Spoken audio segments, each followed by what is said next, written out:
Hey everybody, welcome to Always Bored, Never Boring. Subscribers to my channel may know that there are few things I enjoy more than tromping through dungeons reminding orcs about the importance of home security. But really, I enjoy a wide variety of games and a wide variety of themes.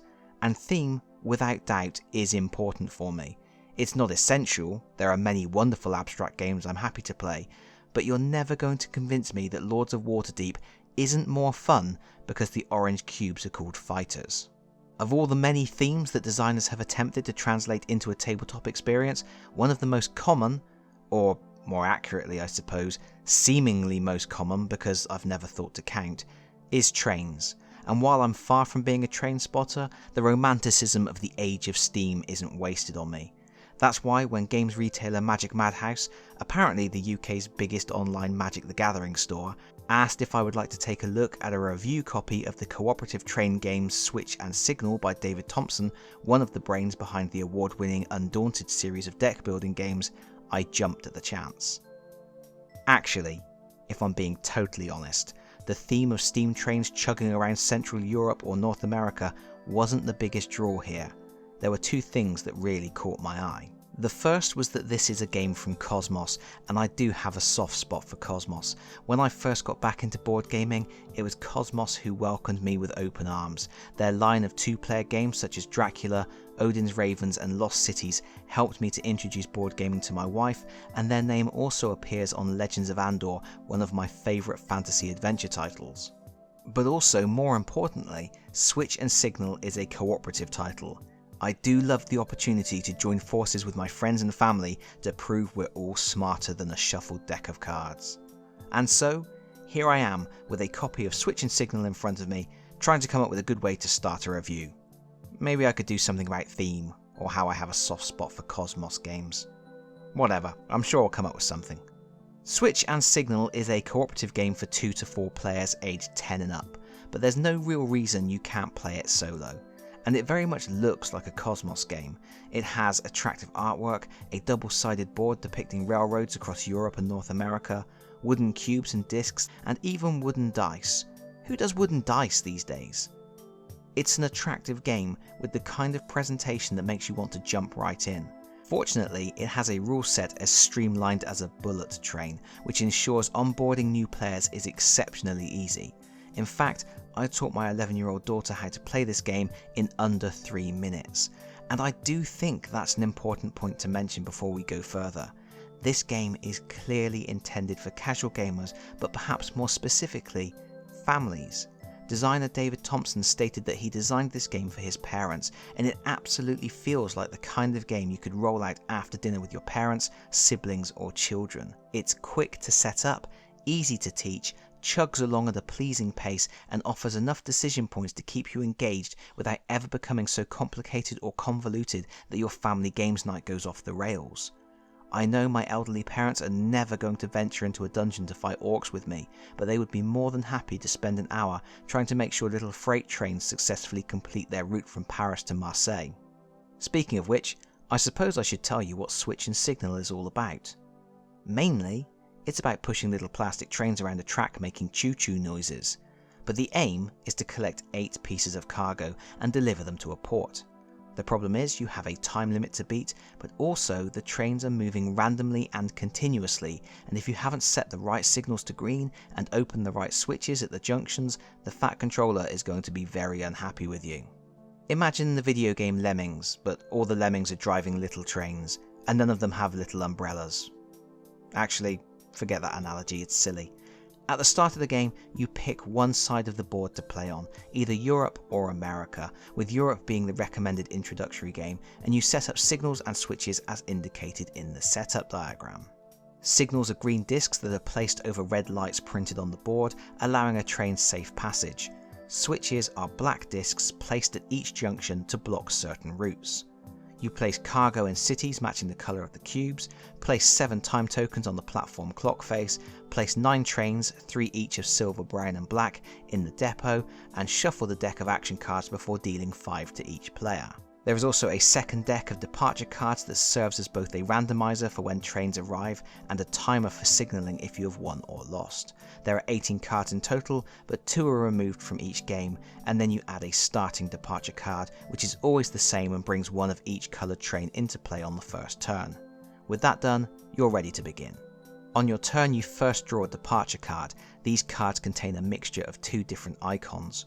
One icon dictates the arrival of a new train. You select one train of any colour, then you roll 2 6-sided dice to determine where the train arrives on the board. Obviously, due to the natural bell curve of rolling 2d6, trains will most frequently arrive at location 7, and this is important information that can help to inform your decisions throughout the game.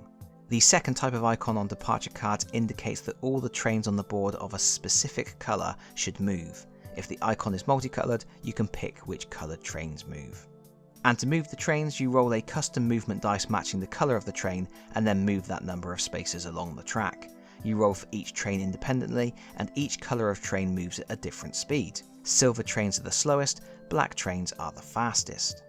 Once you have resolved the departure card, you get to resolve action cards, and there are only 3 types of action cards available, so the problem on your turn isn't figuring out what you can do, it's figuring out what you need to do. You are going to be constantly adapting to the current state of the board and the positions of the trains, making agonising choices for how to use your limited number of actions and trying to mitigate the risk of disaster when you don't have the right actions available. The first of the 3 types of action cards is the signal card that lets you move 1 green signal disc to any red light on the board. This sounds straightforward enough, but you have to ensure there is always at least 1 green disc on each city. There are 5 cities on the board and only 8 green discs. That means you really only ever have 3 discs at any given time that you can move anywhere on the board. And often you're going to want at least 2 discs on a city for incoming and outgoing trains. The second type of action card is the switch. When you play one of these cards, you can adjust the black discs on a single junction, closing off routes and opening other routes to ensure your little trains can continue on their merry way. The final type of action lets you move 1 train. You pick a train, roll the matching movement dice. Trains always have to move the full value rolled.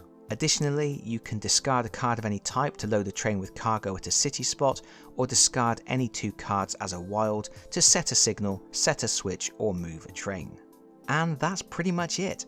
As I said, you aren't ever in doubt over what you can do on your turn.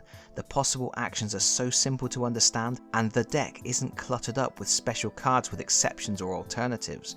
If you have a signal card, you can move 1 green disc. If you have a switch card, you can move the black discs at 1 junction.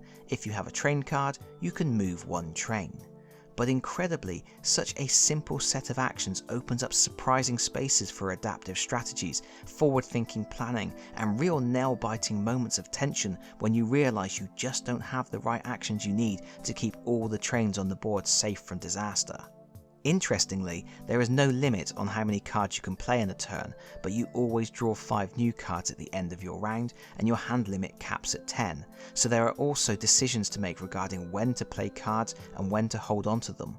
Play fewer cards this turn and you will have many more options next turn, but will you suffer for your inaction when the next player flips over a new departure card?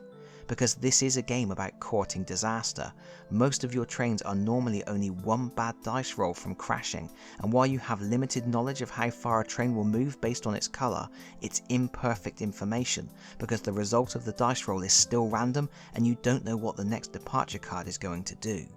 There is an element of pushing your luck, an element of making educated predictions and assessing where the wrong move can hurt you the most. Ultimately, trains are going to crash. It's almost unavoidable. Fortunately, all these trains crash like they're in a Thomas the Tank Engine story. They bump into things, maybe derail, but then within moments they are back on the track chugging along like nothing ever happened. That's not to say there are no consequences for crashing at all though. At the start of the game there are 7 time tokens on the platform. Whenever a train crashes, you remove a number of tokens equal to the number of spaces the train couldn't move. For example, if a train rolls a movement of 3, moves 1 space and then crashes, you have to remove 2 time tokens. If all the time tokens are removed, you have to discard the top departure card and then the time tokens are reset. In other words, if you crash too much, you lose a turn, making it harder to win. It's even worse if trains crash head-on, as the moving train is removed from play, and if it was carrying cargo, the cargo goes back to the city of origin. It can be very difficult to recover from that kind of situation. But that's basically it, that's the game. Play a departure card, follow the instructions on the card, and then play action cards to help your trains get where they need to go. Collect 2 cargo of each colour from the 4 cargo cities and deposit them at the dock before you run out of departure cards. This is possibly one of the most straightforward and streamlined cooperative games I've ever seen. Certainly the easiest to teach. With so few action cards and icons to learn, a single round of play is generally all it takes for everybody to settle into the chug chug chug rhythm of the railway. Really, the only wrinkle in the rules is in the form of helpers printed on the board, which have special powers to get you out of a bind. For example, one lets you re-roll the movement dice, while another lets you ignore a train movement icon on one departure card. Anybody can access these helpers when the need arises, but apparently they're all just about to punch out of their shifts, because you only get to call on each one once. After that, you're on your own. So the game is streamlined, and that's good.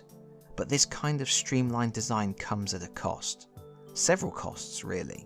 First, this is a cooperative game where players are allowed to openly share information about the cards they have, and where the limited variety of actions can create a situation where the most accomplished or experienced player can assume control, dictating everybody's actions. It may be fitting for a train game to have its own conductor, but it's never fun for the people who just have to go along for the ride. But that kind of quarterbacking is often a group problem, easily resolved with a quick discussion. A more pressing issue is that a game so streamlined doesn't have a lot of tricks up its tracks for derailing your plans. After a few games it can start to feel a bit samey, and also the strategies start to become very evident, making winning far less of a challenge. Fortunately, the game does include a number of ways to adjust the game or increase the difficulty. To increase replayability and variability, each game only uses 16 of the 18 departure cards. In practice, this doesn't make a huge difference, but it does add some variety, and you're never completely sure which cards are going to come out of the deck. Furthermore, this makes it easy to adjust the difficulty of the game. If things are too tough, give yourself 1 or 2 extra cards. If the game is too easy, leave more departure cards out of the game.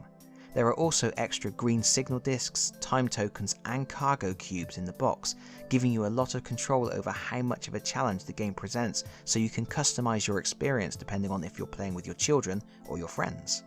You can also disregard the setup instructions for your games, choosing to place the green signals and black switches wherever you please, and there are even numbered location tokens that you can randomly lay out on the board to mix up the most common arrival points for your trains.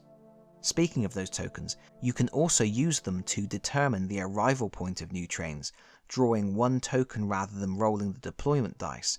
This negates the effect of the 2d6 bell curve and ensures each new train has an equal chance of arriving at any of the starting locations. Add in the fact there is a completely different map on the reverse of the board, with a new set of helpers and a new set of special rules for how trains can move, and you really do have a lot of variety out of the box. More than enough to keep you interested for quite a few games. I guess that's about all there is to it. This is one of the simplest games I've ever reviewed on the channel, but I think it is doing what it sets out to do. This is a perfect, lightweight, cooperative family game with a pleasing blend of instantly recognisable traditional gaming elements, such as roll and move, card play, push your luck mechanisms, and cute little trains. It's easy to play solo too. You can easily just deal out 2 hands and alternate between them yourself, and I have spent quite a bit of time doing just that, although admittedly it was much more fun when others joined me at the table. And make no mistake, this is a lot of fun. It's a fun theme. Everybody can enjoy the idea of trying to shunt those little trains into the right cities at the right times. The limited number of actions means you're always playing the game rather than studying the rules. The random movement dice provide adequate opportunities for teeth-gnashing annoyance and fist-pumping jubilation, and the game is all done in under an hour, so it isn't going to test the patience of younger gamers. I look at the many cooperative games on my shelf, and I think Switch and Signal has a place among their ranks. It's much easier and more casual than something like Legends of Andor or Ghost Stories. It's quicker and simpler than Castle Ravenloft. It's more relaxed than 5 Minute Marvel, and it's less, current year than Pandemic. I think I'm going to slot it right next to Horrified and Fate of the Nostromo.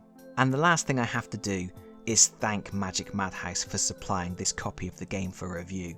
I do suggest, if you haven't already, checking them out by using the link in the video description below. They stock a massive selection of board and card games, so even if Switch and Signal isn't up your alley, and in fairness, that's no place for a train to go, there's sure to be something else that catches your eye. So, I guess everybody has probably clicked on the link in the video description now, and I'm talking to myself. That's my signal to go. That's it from me for now. If you've liked the video, please consider pressing the like button. If you really like the video, please consider subscribing. And yeah, bye bye everyone. Bye bye.